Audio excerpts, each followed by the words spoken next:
পৃথিবীর মাটিতে যারা অজ্ঞ মূর্খ লোক মহান রবের সন্তুষ্ট তারা অর্জন করতে পারবে না।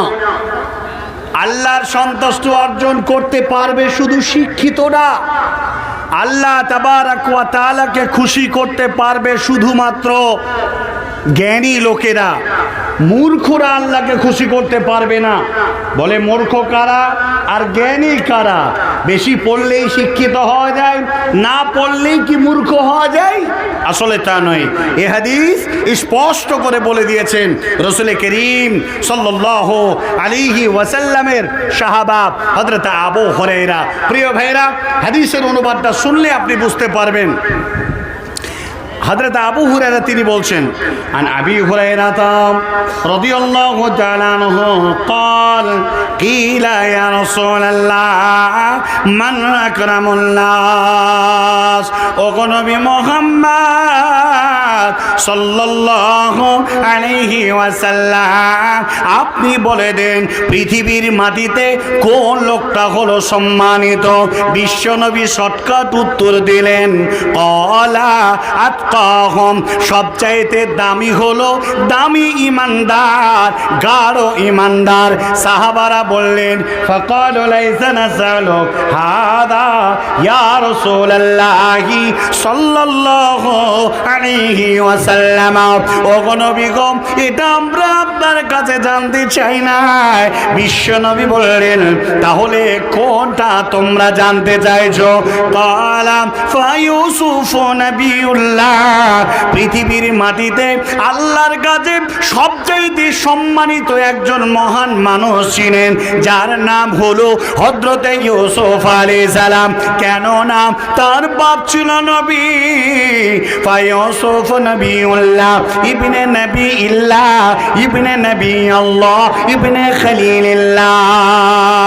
তার দাদা ছিল নবী, তার দাদা ছিল নবী, তার বাপ ছিল নবী। অতএব তার নবীর ঘর থেকে একজন নবীকে চুনাও করা হয়েছে, যার নাম হলো হযরত ইউসুফ আলাইহিস সালাম। সাহাবারা বললেন, ইয়া রাসূলুল্লাহ, ফাকালু লাইসা নাসালু খারাম, ওগো আল্লাহর নবী গো, এটা আমরা জানতে চাই নাই। বিশ্ব নবী বললেন, ক্বালা ফাআল মাদিনিল আরাব আতাসআলুনি,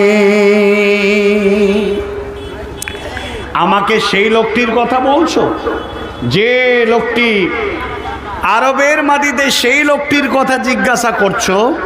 খিয়ারুহুম ফিল জাহিলিয়াতি ওয়া খিয়ারুহুম ফিল ইসলাম ইদ ফাকুহু, জাহালাতের জামানায় যে লোকটি ছিল উত্তম, গ্রেট, চমৎকার জ্ঞানী, ইসলামী সংবিধান, ইসলাম স্বাধীন হওয়ার পরেও যে লোকটি হলো চমৎকার জ্ঞানী, অতএব এই লোকটির কথা বলছো, তাহলে জেনে রাখো ইজ ফাকুহু, সেই লোকটি হলো উত্তম যদি তার ভিতরে দ্বীনের জ্ঞান থাকে।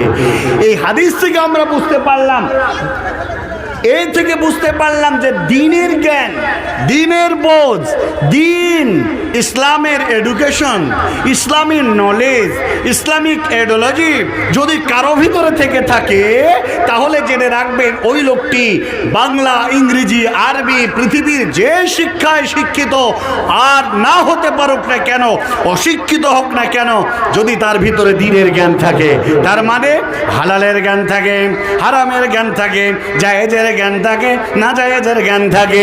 বন্ধুরে, বিশ্বনবী বললেন, যদি ইসলামের সঠিক নলেজটা তার থেকে থাকে, তাহলে জেনে রাখো ওই লোকটা আল্লাহকে খুশি করতে পারবে।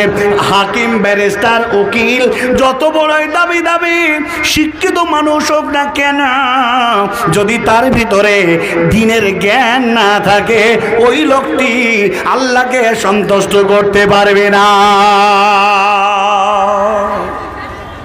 ভাই, আল্লাহ তাবারাক ওয়া তাআলাকে সন্তুষ্ট করা মানুষ পৃথিবীতে খুঁজে খুব কমই পাওয়া যায়।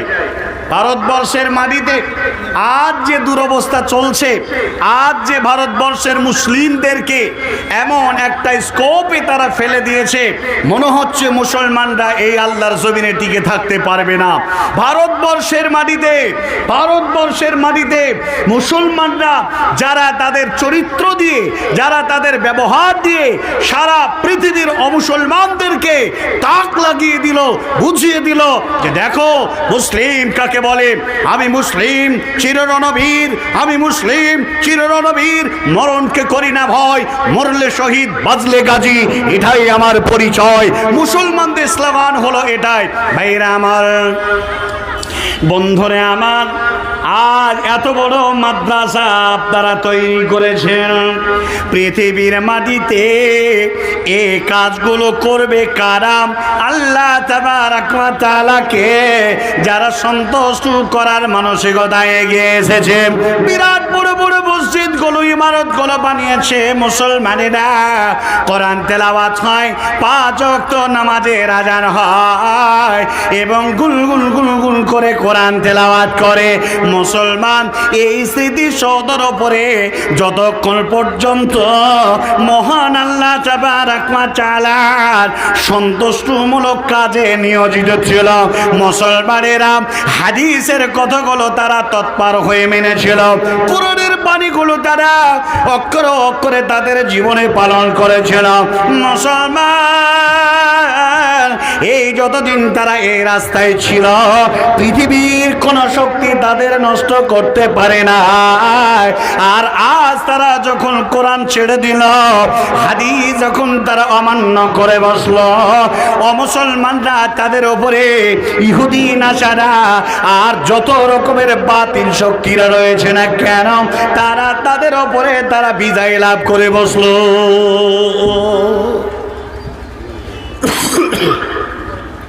মুহাম্মদ সাল্লাল্লাহু আলাইহি ওয়াসাল্লামের আমরা যদি উম্মত হই, তাহলে আমাদের মাঝে এই নীতি নৈতিকতা পরিত্যাগ করা চলবে না। প্রিয় ভাই সকল, আমি আপনার কাছে বলতেছি, আজ মুসলিমরা কন্টিনিউ 5 ওয়াক্ত সালাত তাদের জীবনে প্রতিষ্ঠিত করতে পারেনি, তারা কোরআনুল কারীম নিয়মিত তারা তেলাওয়াত করতে পারেনি। যারা ইসলাম কবুল করেছে, এ দিন এ ঈমান, বাপ দাদার উত্তরসূরি আমরা, বাপ ছিল মুসলমান, তার বাপ ছিল মুসলমান, তার বাপ ছিল মুসলমান, আমরা সেই দিক থেকে হয়েছি মুসলমান, আমাদেরকে নতুন করে ঈমান আনতে হয়নি। যার কারণে ঈমানের দরদ, যার ঈমানের দরদ আমাদের নেই।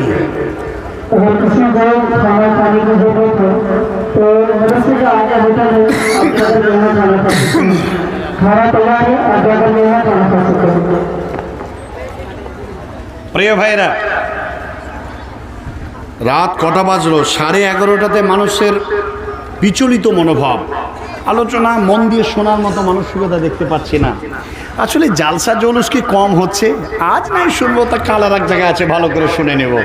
আর বিশেষ করে জালসা জৌলুসগুলো আমাদের এমন এক রূপে রূপান্তরিত হয়েছে যে মানুষ একটা খাওয়া আর এই নটরাজ সার্কাস দোকানপাট এই একটা উৎসব মনে করে নিয়েছি।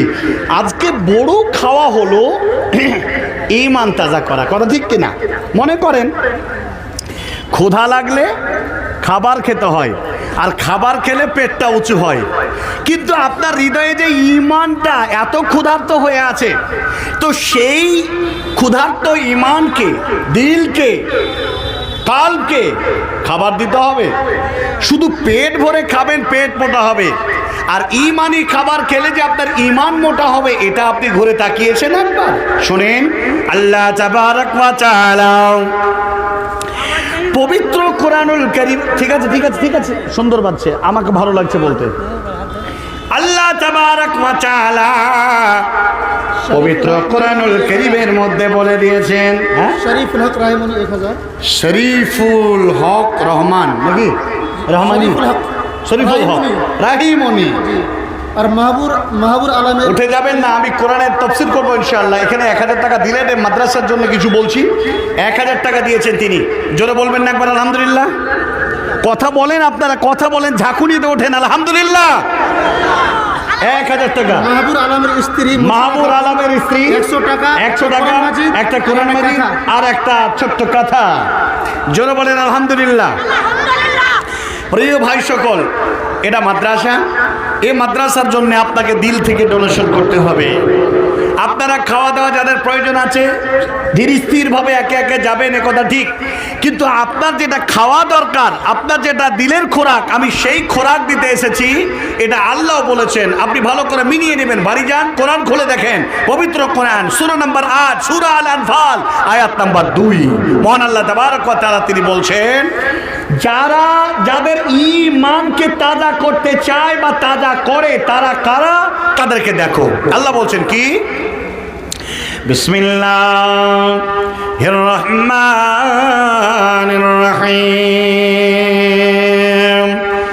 ইন্নামাল মুমিনুনা আল্লাযীনা ইযা যুকিরাল্লাহু ওয়াজিলাত কুলুবুহুম ওয়া ইযা তুলিয়াত আলাইহিম আয়াতুহু যাদাতুহুম ঈমানা ওয়া আলা রাব্বিহিম ইয়াতাওয়াক্কালুন আল্লাযীনা ইউকিমুনাস সালাতা ওয়া মিম্মা রাযাকনাহুম ইউনফিকুন। ও আমার আজকে আমার এই রহমতপুর অত্র এলাকা থেকে আগত, এই আশেপাশে থেকে আগত, দিঘল ব্যাংক থেকে আগত আমার এই মানিগ্রাম, এই গ্রামের অধিবাসী যারা রয়েছেন, বন্ধুরে, জননী মা, ভাই ও আমার বেটিরা, শুনে নেন, মহান আল্লাহ তাবারক ওয়া তাআলা তিনি বলছেন, কি বলছেন, নিশ্চয়ই যারা মুমিন পরহেজগার ঈমানদার ব্যক্তি, যারা মুমিন বলে আমার কাছে বিবেচিত হয়েছে, ওদের একটা চরিত্র তোমরা শুনে নাও।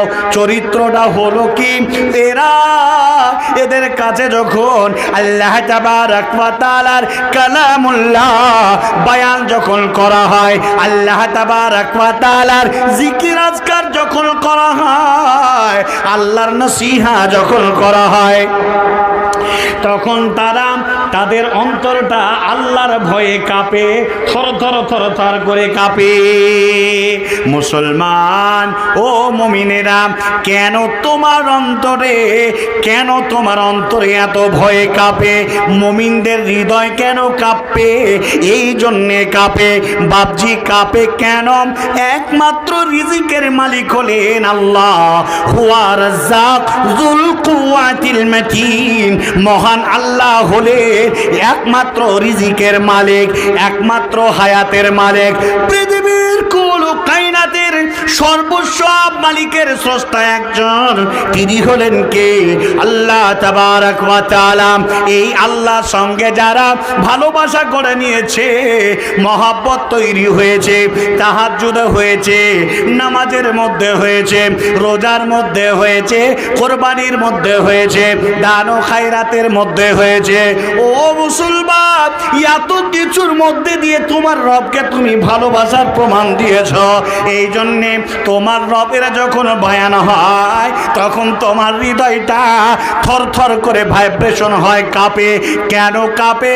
আল্লাহ তোমার সাথে মহব্বত করেছি তাহাজ্জুদে, আল্লাহ তোমার সাথে ভালোবাসা তৈরি করেছি দান ও খায়রাতে, আল্লাহ গো তোমার সাথে ভালোবাসা করেছি আমি রমজান মাসে, রোজা, ফরজ রোজায়, নফল রোজায়, কুরবানিতে, সর্বস্ব রিজিকে, সমস্ত হালাতে তোমার সাথে আমার ভালোবাসা আছে। আল্লাহ গো এই ভালোবাসা কখন নষ্ট হয়ে যাবে নাকি? শয়তান তোমার কাছ থেকে আমাকে আলাদা করে দিবে নাকি? মাওলা গো এই ভয়ে তোমার জন্য ভয়ে কান্দি। এই মুমিনদের একটা বৈশিষ্ট্য থাকবে। 2, মুসলমানরা, মুমিনেরা আল্লাহকে কেমন ভাবে, আল্লাহকে সম্মান দেবে, এদের ঈমান কিভাবে বাড়াবে, এই আয়াতেরই এক অংশ। মহান আল্লাহ তাবারাক ওয়া তাআলা তিনি বলছেন ওয়া ইযা তুলিয়াত আলাইহিম আয়াতুহু যাদাতুহুম ঈমানা ওয়া আলা রাব্বিহিম ইয়াতাওয়াক্কালুন। ওয়া ইযা মানে যখন, তুলিয়াত মানে তেলাওয়াত করা হবে। কি তেলাওয়াত করা হবে? ওয়া ইযা তুলিয়াত আলাইহিম আয়াতুহু, আল্লাহ তাবারাক ওয়া তাআলা কোরআনের ওয়াহদানিয়াত গুলো, কোরআনের নিশানি গুলো, আল্লাহর ঐশী বাণী ওহীগুলো অর্থাৎ কোরআনের আয়াতগুলো যখন তেলাওয়াত করা হবে, মহান আল্লাহ তিনি বলছেন তারা তেলাওয়াতটা শ্রবণ করবে অথবা তারা তেলাওয়াত করবে, ওদের ঈমান এত লম্বা হয়ে যাবে যেমন খাবার খেলে পেট মোটা হয়ে যায়, পেটের ক্ষুধা মিটে যায়, তেমন ঈমানটা তাজা হয় কোরআন তেলাওয়াত করলে। যারা বলবেন না সুবহানাল্লাহ?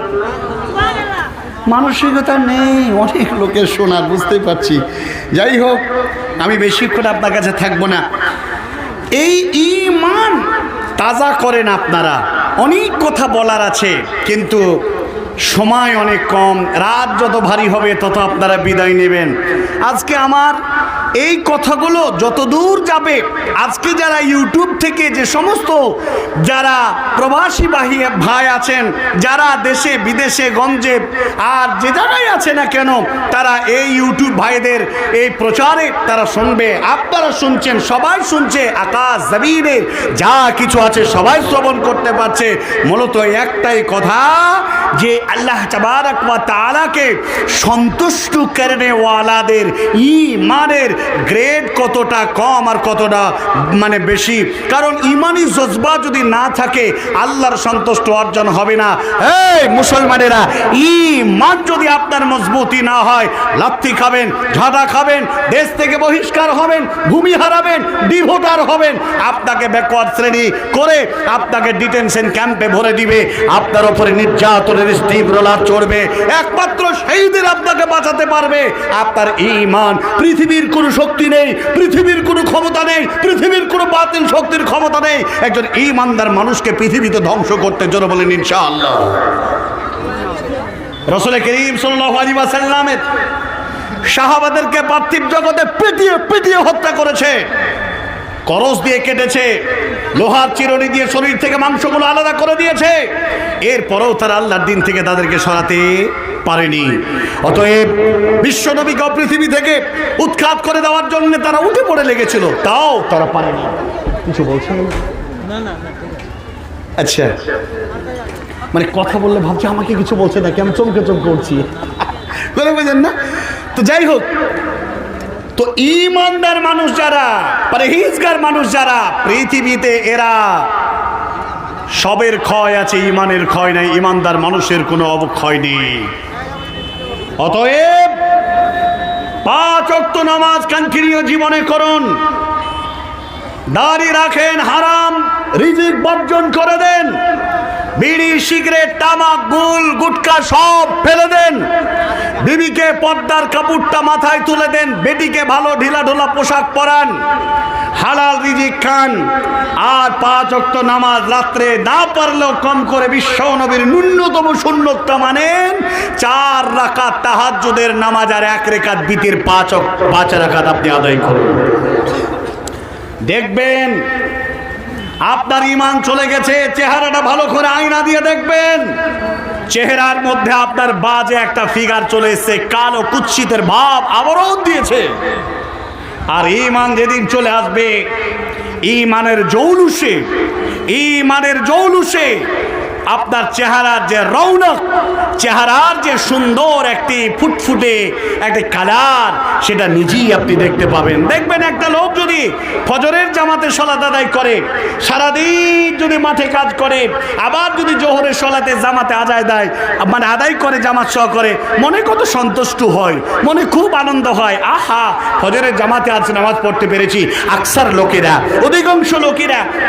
অধিকাংশ লোকেরা ফজরের জামাতে যায় না, না। আহারে, আপনি কি ভেবে দেখেছেন পার্থিব জগৎ কঠিন একটি জায়গা, আপনার নিশ্চয়তা নেই যে আপনি কয়দিন বাঁচবেন। তাই বিশেষ কথা না বাড়িয়ে আমার 12:30 পর্যন্ত লেকচারের টাইম ছিল, মনে হয় শেষের দিকে যাবে নাকি? শেষের দিকে যাবে, কতটুকু আছে আর? আমি সেইভাবে কথা বলবো তো কালেকশনের দিকে যেতে হবে আমাকে। কালেকশনে যান না না, সেজন্য বলছি সময়টা আমাকে বলে দিলে আমার পক্ষে খুব সুবিধা হয়েছে। আপনার এই যে সামনে দেখতে পাচ্ছেন, হ্যাঁ দেখতে তো পাচ্ছি জি, এখন তো বাজছে 11টা বেজে 35 মিনিট। তো বলছিলাম, আচ্ছা বলুন, মাশাআল্লাহ, মাবরুর। বলছিলাম যে কথা, তো এই অধিকাংশ লোকেরা আমরা ফজরের নামাজ, জোহরের নামাজ, আসরের নামাজ আমরা জামাতের সাথে পড়তে পারি না। মুসলিম, তুমি যে মুসলমান তার ন্যূনতম একটি ফতোয়া জেনে নেন, বড় বড় মুহাদ্দিসদের কাছে ফতোয়া জেনে নেবেন। কোন লোক যদি ইচ্ছা করে বাড়িতে যদি ফরজ নামাজও সুস্থভাবে যদি বাড়িতে জামাত না পড়ে যদি বাড়িতে আদায় করে, আল্লাহর কসম করে বলছি লোকটি কাবিরা গুনাহ করল।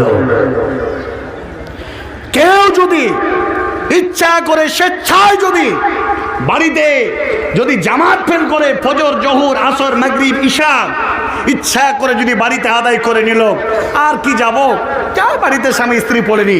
যদি কোনো পুরুষ সুস্থ সাবলীল শরীরে যদি বাড়িতে স্বেচ্ছায় যদি নামাজ, ফরজ নামাজ আদায় করে জামাত ছেড়ে দিয়ে, সেই লোকটি নিঘাতে কাবিরা গুনাহ করল।